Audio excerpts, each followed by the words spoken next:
আমরা জায়গা দেওয়া লাগবো, মারলেও যেতাম না, কেন লইতাম না, কাল লইতাম না, যাই খুশি তা করুন, আমরা লইতাম না।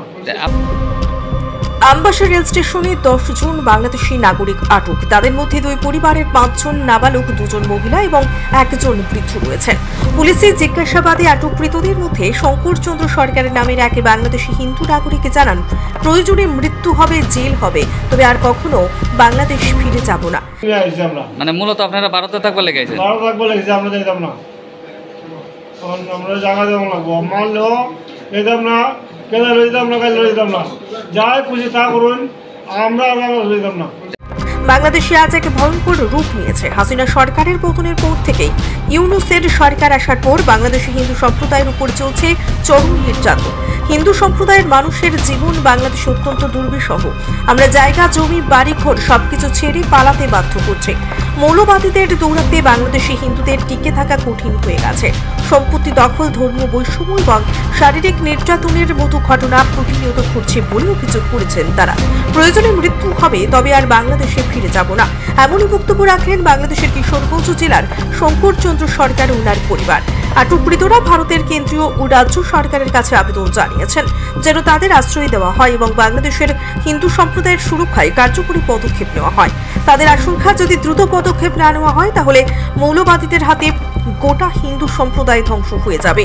Bureau report, planet Tripura news.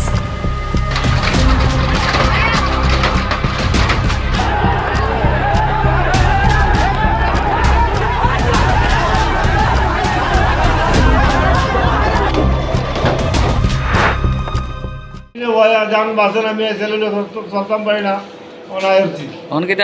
আপনার কি আগে সরকার ভালো আসলো না এখন যে নতুন সরকার আছে এটা বাংলাদেশ সরকার আমরা ভালো আছো? শেখ হাসিনা, শেখ হাসিনা যাওয়া হতে আমরা অবস্থা খারাপ।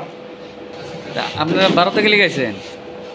ভারতে আইসি, আমরা মুসলমানরা যেমন থাকতে পারতেছি না, যে অবস্থা। আমরা এই শহরে বন্ধুরা চললে আমরা পথে ডাকলে মান মারে, মেয়ে ছেলে চলাফেরা করতেই না।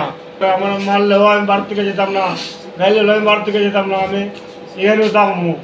মানে আমরা যদি আমার রাহুল আমি থাকবো না, রাখলে আপনারা জেল করে তৈরি দিন, আমি আর ভারত যেতাম না। আপনারা পরিবার নিয়ে আয় বলছি, আমার মা বাপ লইয়া, আমার মেয়ে ছেলে লইয়া, সব নিয়ে আয় বলছি। আমরা কতজন আইছেন? আমরা আইছি 9 জন। কেমনে আইছেন? 10 জন। মোট 10 জন, তারা ছোট বাচ্চা সহ 10 জন। পুরুষ কয়জন, মহিলা কয়জন? পুরুষ হইল 3 জন বড়, একটা ছোট্ট বাচ্চা, আর 6 জন হইল মহিলা, এর মধ্যে বাচ্চাও আছে, টোটাল 6 জন। তারা এমনি প্রাথমিক তদন্তে কিছু জানাইছিনি? তারা কিছু প্রাথমিক তদন্ত তো এটাই, তারা শিকার আইছে বাংলাদেশে।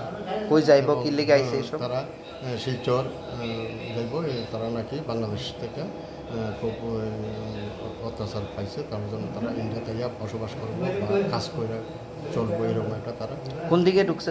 তারা কমলপুর দিয়া ঢুকছে এবং শিলচরে ট্রেনের অপেক্ষায় তারা ট্রেনে গিয়ে অটোর ভিতরে ঢুকে বসে রয়েছে।